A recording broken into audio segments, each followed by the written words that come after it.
박영수 특별검사팀의 수사기한 종료가 이틀 앞으로 다가온 가운데 특검은 막바지 수사에 속도를 내고 있습니다. 오늘은 삼성 이재용 부회장과 최지성 미래전략실장을 불러 뇌물 혐의와 관련해 집중 조사를 벌이고 있는데요. 네, 특검 연결해서 자세한 내용 알아보겠습니다.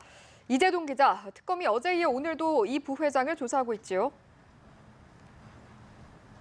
네, 그렇습니다. 수사 기간을 이틀 남긴 일요일이지만 특검은 오늘도 수사에 총력전을 펴고 있습니다.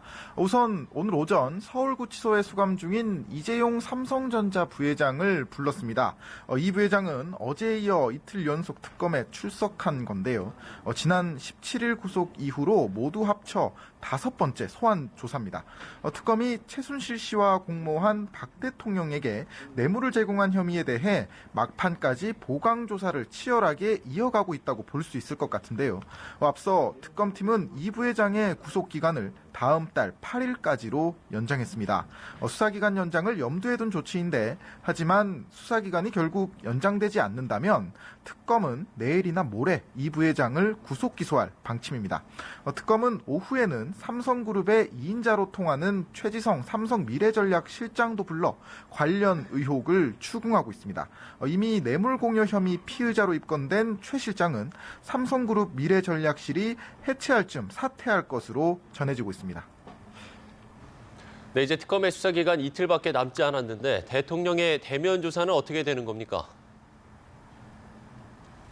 네, 박근혜 대통령의 대면 조사 여부는 여전히 안개 속입니다. 수사기간 연장이 불투명한 상황에서 특검에게 남은 시간은 이제 내일과 모레 단 이틀뿐이기 때문에 대면 조사 자체가 무산될 수 있다는 관측도 점점 무게가 실리고 있습니다. 물론 대통령 측은 공식적으로는 대면 조사의 필요성을 인정하고 있습니다.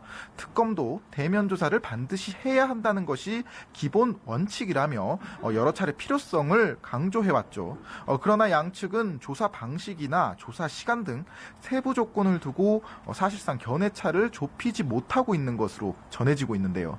특검은 실효성이 떨어지는 대면 조사라면 하지 않겠다는 입장인 만큼 양측이 접점을 찾지 못할 경우 특검이 내일이나 모레쯤 대면 조사 무산을 공식 선언할 가능성도 배제할 수 없습니다. 특검 사무실에서 연합뉴스TV 이재동입니다.